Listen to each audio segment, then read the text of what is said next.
Today, we explore the vagus nerve, mythology, and cosmology for powerful individual and group healing. Hi, it's Cheryl Sitz, here with another episode of Exploring Possibilities, broadcasting our entire library of shows through journeyofpossibilities.com and also on Apple Podcast, Google Play, Stitcher, now CastBox FM, and YouTube/Cheryl Sitz. And we'll be right with Melanie Weller, medical visionary, in just a moment. So this week, I recorded a couple of brief 15-minute interviews for a client of mine, and she wanted to put media, interactive media like that on her website to let people know more information about what she does. I thought that was a brilliant idea. We could do that for our listeners. What else can we do for our listeners, Mario? Well, that's the beautiful thing about who we are. It's like we actually have the capability to put you on the internet in every way. I mean, we can put you on Instagram, we can put you on Facebook, we can put you on YouTube, and give you some pointers of how to do it. I had somebody the other day say, well, I've never done a YouTube Live. I don't know how to do it. We can teach them that.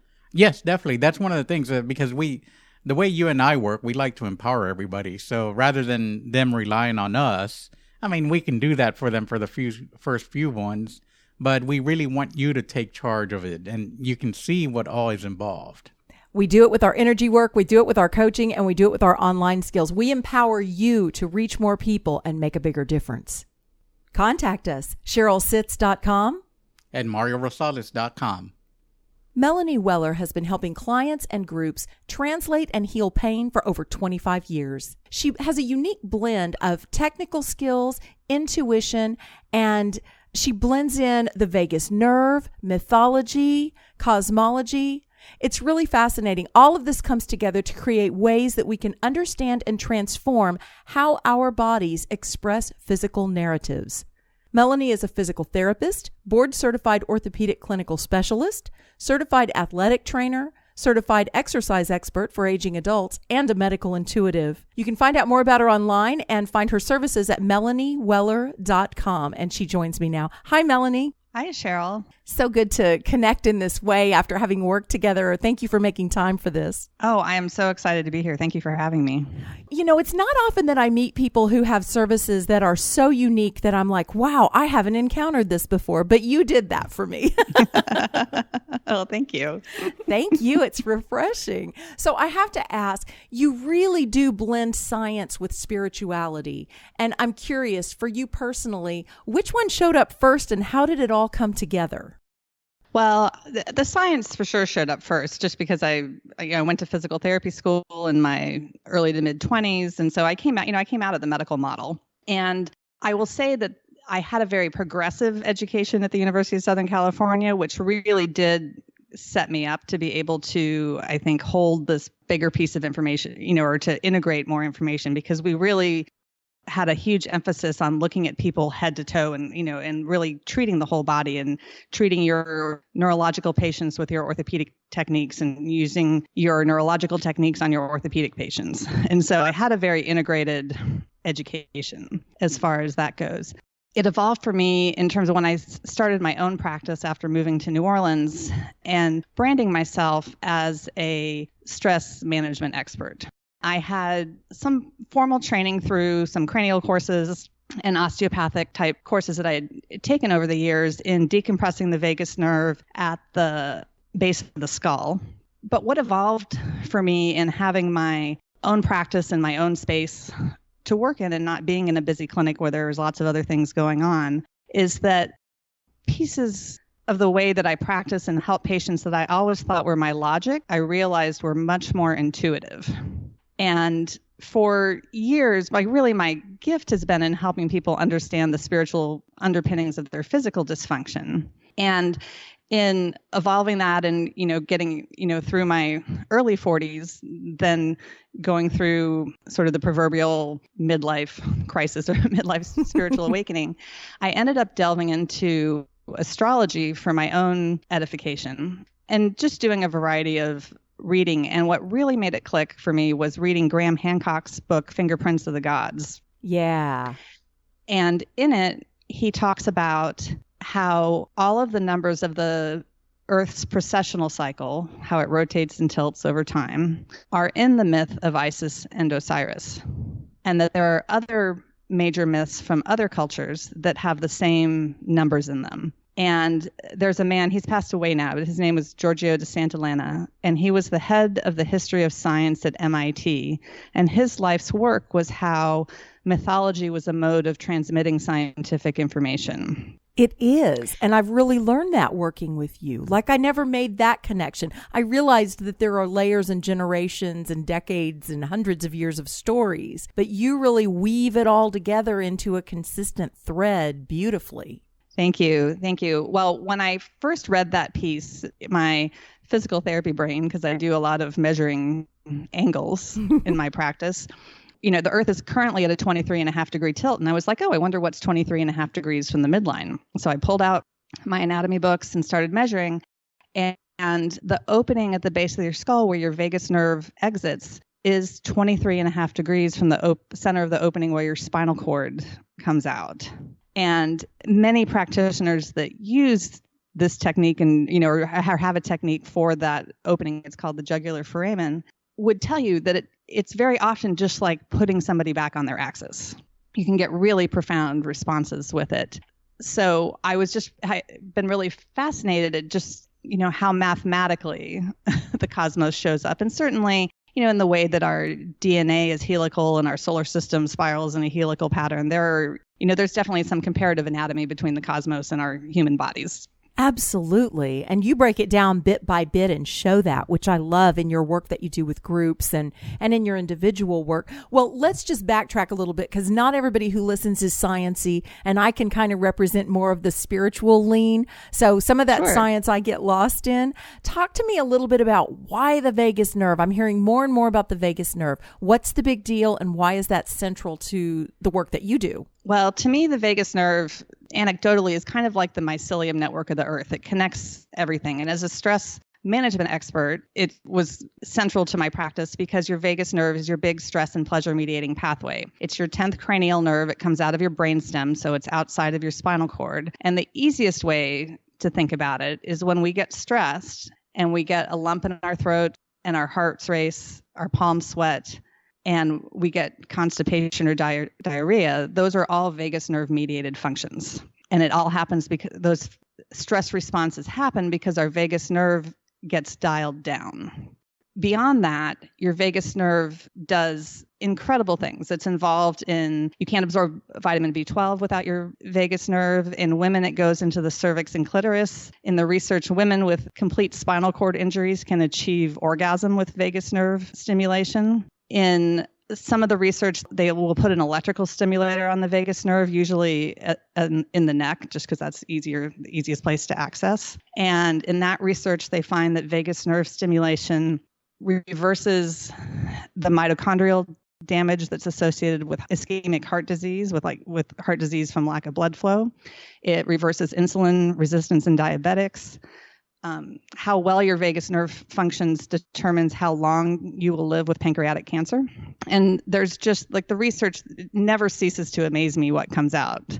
Yeah. And how, it brings the most obvious thing to light in a beautiful way, which is it's all connected. We live in a society now where we go to the doctor and they want to treat this thing or they may treat that thing. And it's about the whole thing, right? Because our body's a system, and that the way the spinal cord works and the way the vagus nerve works seems to bring that right back home to us. Like, you can't affect this without that, right? Absolutely. And if you can imagine that, you have this nerve that's coming out of your brainstem and going all the way down into your digestive system and your pelvis, that there are places along the way where it can get pinched. And we know scientifically that trauma always affects your voice and your breath. And your vocal cords and your diaphragm are horizontal muscles, but so are your pelvic floor is a set of horizontal muscles. And you have a series of structures called your thoracic inlet that create essentially a horizontal set of structures through your shoulders area. And the base of your skull is a horizontal area. And so trauma really locks down our horizontal structures. And then our vertical structures, our arteries, veins, and nerves, don't have as much freedom to move through them. And so I look at the vagus nerve like a pinched nerve and have a series of exercises and techniques that I do with people both in person and remotely online to free that space up. And they work. I'm amazed at how they work. So I've been in your group, and I'm glad that I've gotten to participate because I can speak to this firsthand. So you have a group that meets weekly, that people can subscribe to this group meetup, right? And you do these online through Zoom, and we start with a meditation, and then you teach us about a specific area of the body, and you kind of unpack all of this mythology and cosmology and how it's showing up in our body. And then you walk us through these very simple seeming exercises that have profound results in opening different areas of our body for that flow to restore. And then you wrap it up with a group meditation and healing. And I'm amazed that I can sit there with you for a half hour and walk away feeling so much better with these simple activities. Oh, thank you. I'm so happy to hear that. I think that often we make healing way too hard. And sort of the challenge that I have always given myself with patients, because for the vast majority of my career, I have not seen the easiest patients. I've seen the people that have been around the block many times and have not responded or not gotten the results that they wanted. Mm-hmm. And so the game I play is, what one thing can I do that makes 5 or 10 or 20 other things better? Yeah. That kind of unravels that whole thing. And what I've learned is that, one, the vagus nerve really does that because it uses the same neurotransmitter that your muscles do. So you get these beautiful neuromuscular changes when you free up your vagus nerve. And 2, I think that my theory is that this archetypal healing, because it's so coded into the stars and into our whole human experience, and these myths have lasted for centuries and eons, that it's like, to me, it's like speaking to the body in its original language. Yeah, I can agree with that. You were like you frequently say, as above, so below. So there's these myths that are based on the cosmos and the layout of the stars and all of this. We've invented all these stories throughout the ages. And then you show us where those exact same designs are in our body and how to work with that. And that's really intriguing to me. Like, we've done the Ark of the Covenant, and you show how the bone in the head is kind of, you broke down everything in the head to where that shows up in that. That was intriguing. Yeah, it's fascinating to me. And even for the way that I've, this first hit me when I did, a few years ago, I did an online healing around the holiday time in December, and I ended up talking a lot about the ventricles of the brain. And I have a favorite picture of the ventricles of the brain. It's a compilation of MRI images to give you a 3D picture of what they look like. And your ventricles in the brain make your cerebral spinal fluid. And I thought, I'll put that on my social media after I had done the online healing. And when I opened it up, this is a set of anatomy books I've had for at least 20 years. But I hadn't opened them up in a while. And when I looked at it, I thought, oh my gosh, that looks just like the ram's horns for Aries. And in astrology, Aries rules the head. And then I was like, oh, where's the rest of it?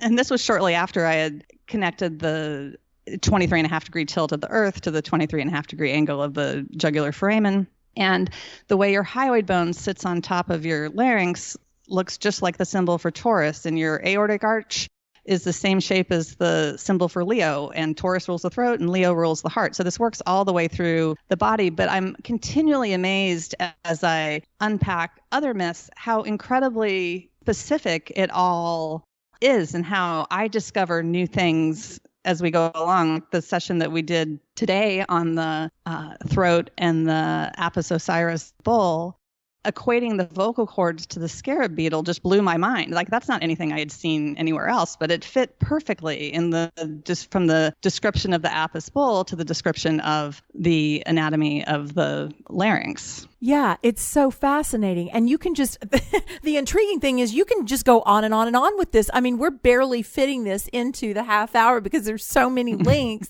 It is a fractal. Everything's a fractal. It's just a repeating pattern. I think that, that it's not really like an either or, like, were these stories scientific writing, or were they, ways to explain, other phenomenon that they were just trying to rationalize when they didn't have other knowledge. I think that you can hold the space for them to be both. Mm-hmm. And it would, from a scientific perspective, most everything's made of carbon and nitrogen and hydrogen, and there's, that you're going to see repeating patterns throughout the universe.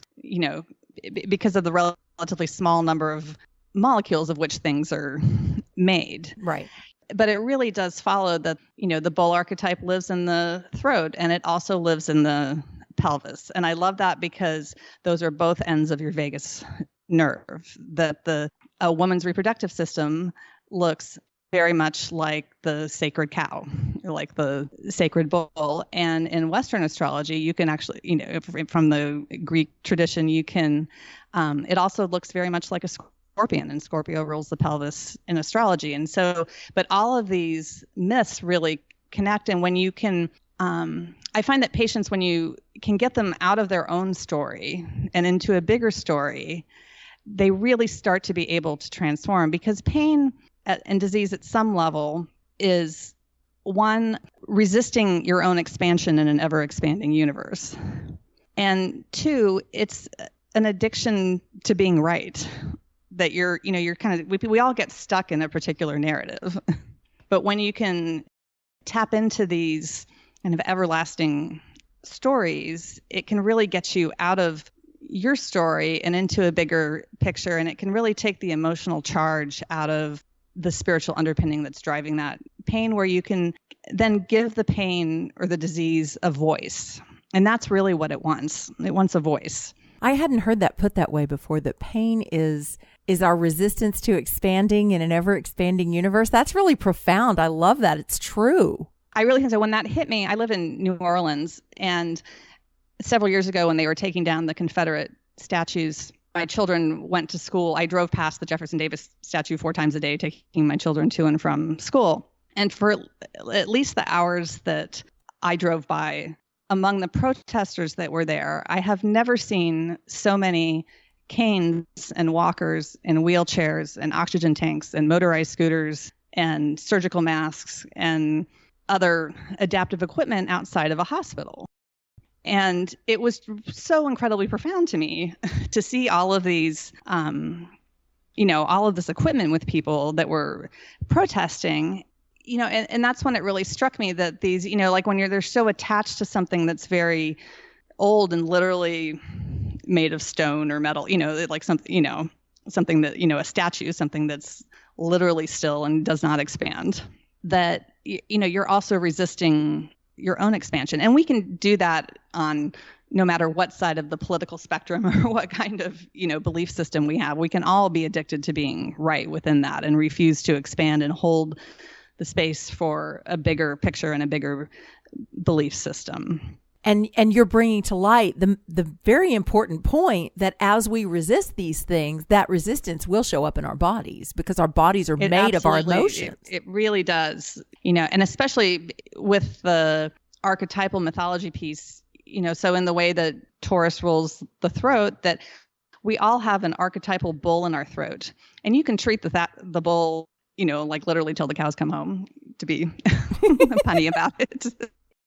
But when you treat the bull, when you treat that energetic bull, you just get you get the structural releases, and it's just so much more profound than just treating the structural piece. And, there's absolutely, like, I use my regular PT skills all the time. I treat the structural pieces of people regularly. But I find this energetic, this more archetypal piece much more efficient. It's easier to get out of the way of. So when you have me closing my eyes and visualizing the bull in my throat, and that was the hyoid bone, right? That was like the horns. Yes. And you asked which side in the meditation, which side what do the horns look like? Are they the same length?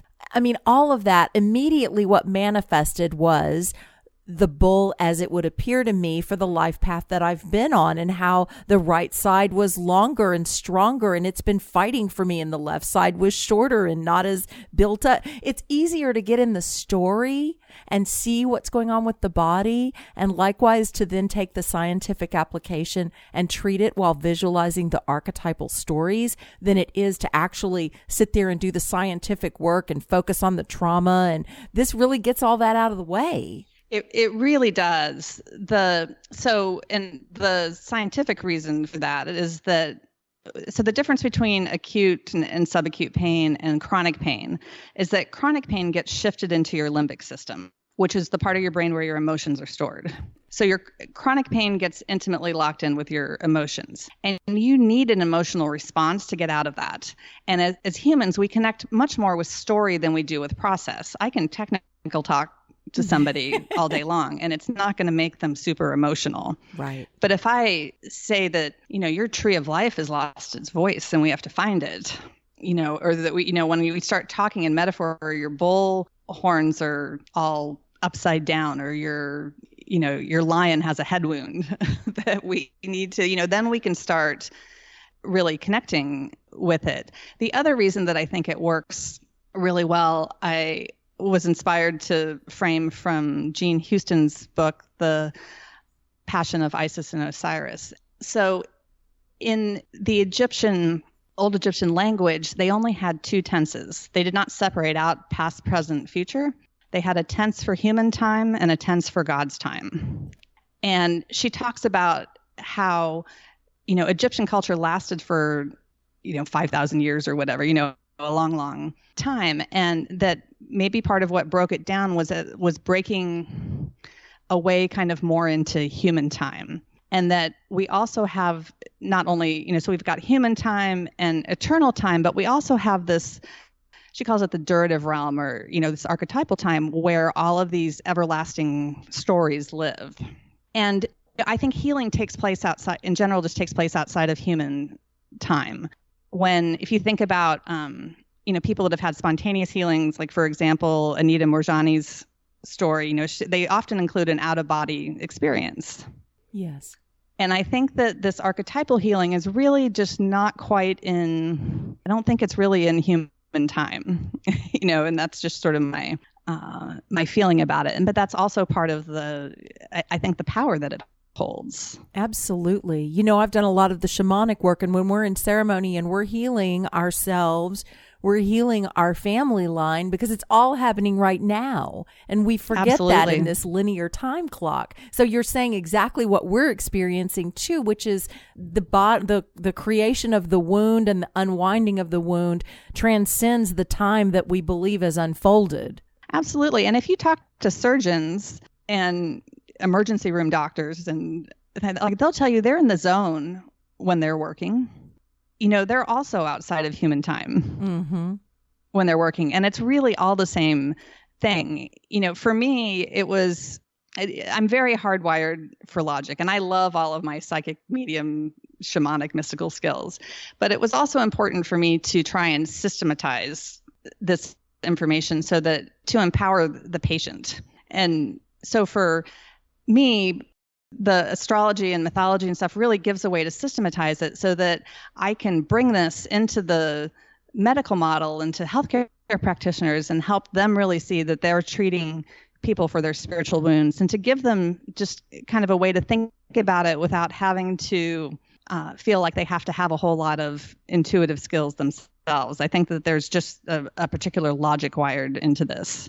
I hope that will be a part of your path if it's not already. I love the individual group that you do, which is on Tuesdays. Just to clarify, since we pre-record this show, when we mentioned today earlier, it's Tuesday that we're recording this. So the group meets on Tuesdays right now. But I hope that also you plan to take this to the medical model. I hope you plan to write this or whatever so that you can present this and they can have a new way to look at how it's all one system. Because I think we've, in our desire to become so pinpointed with our amazing medical skills, we do forget that it's all a system and to treat the whole system, and that the emotional component is important and all of that. Absolutely, yes. And definitely, medical continuing education courses and lecturing and all of that. And the book is all in process. I was hoping to have the book out at this point, but there were some pieces that still needed a little more fleshing out. And but it's absolutely all coming together, and I just love sharing it. And with the Archetypal Healing Circle, if you join, there are all the videos that I've done since I started it in maybe April or May. I've been doing it 1 to 2 times a week. So there's a whole series of videos on the vagus nerve and joints of the body. And then we're kind of in the midst right now. So it's an ongoing thing. And if you join, you'll have access to all of that information from earlier as well. I love what you're up to, and we will definitely put a link to the book when that comes out. Do you have a title yet that you've fallen in love with for the book? I think it's probably going to be Archetypal Healing. Yeah, I like that. It's definitely attention grabbing and intriguing. So I think that's a great title. Yeah, thank you. Well, thank you for joining us today. So what do you have coming up where people can work with you? We mentioned the group, and they can find that on your website, right? Yes. And I am just about to launch a multidimensional healing class where you can take yourself, and that goes through a lot of this information so that you can, with all the Vegas, you can assess and treat yourself. It goes through all the physical assessment techniques, treatment techniques, some myths to consider if you're having issues in this part of the body. And so I've systematized all of that into an online course that you can take and do yourself. I will be teaching bigger courses in groups like throughout the fall. So you just have to check back to my website for those updates. Or if you go to my website and click on the button just below the photos at the top that says learn more about the Osiris wound, learn more about the Osiris wound. You can sign up for my email list and you will get notified as all of those things happen. Fabulous. And I don't think we got really specific in terms of so some of the instant stuff that I've experienced when I did your group on Tuesdays is as you discuss a part of the body and cover a part of the body, we get increased range in motion when we do this work with you. We can literally feel the difference. Like today was the throat, and I had like what you mentioned, where one side was more open than the other and more balanced than the other. And you walk us through how to tell that. And then you do the simple exercises with the group, and then we test it again. And I haven't done a group with you yet where I didn't get increased range in motion, increased energy in that area, feel more open and expansive in that area of my body. So this stuff, you literally in a half hour can open your body up, and it doesn't just have to be with the group. You now have a technique that you can do this anytime. So as far as self-healing goes, I highly recommend it.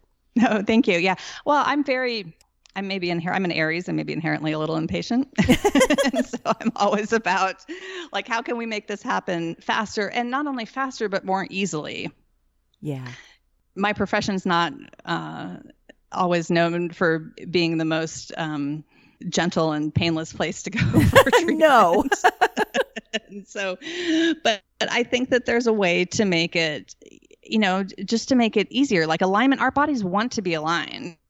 And we just sometimes, but we get in our own way. One of my favorite sayings is from a Andean tribe in South America that your future is behind you, propelling you forward, and your past is in front of you, waiting for you to make peace with it. Mm-hmm. And that we're often just tripping over our past. That's so true. And we do carry our past in our bodies, and that's often where our pain is, right? Is bringing that, not letting that absolutely. Go.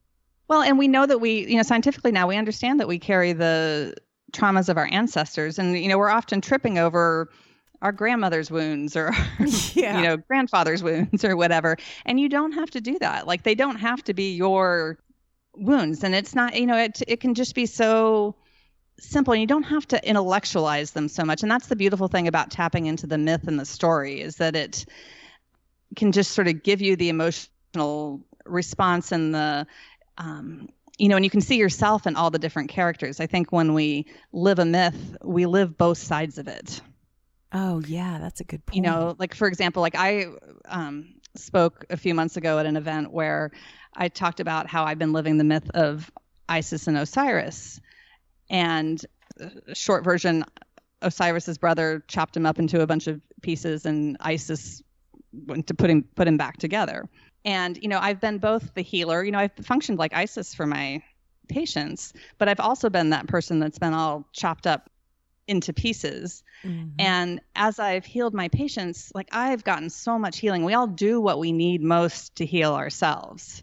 Right. And it is my greatest joy to be able to do this for people, to be able to take somebody that's had an ongoing issue, and my favorite reaction is when they get up off the table and they're confused about where their pain went, because they can't, because they've been around, they've been to other people and they've had other things going on, and they just can't quite believe that it was that easy and that, I didn't have to touch them aggressively or anything like that, that my, very gentle, more energetic touch was able to shift it. And then, sometimes what follows that is a little bit of anger for how long it took them to get to that point. But, we all have our own, we get the intervention when we're ready for it. Yeah, exactly.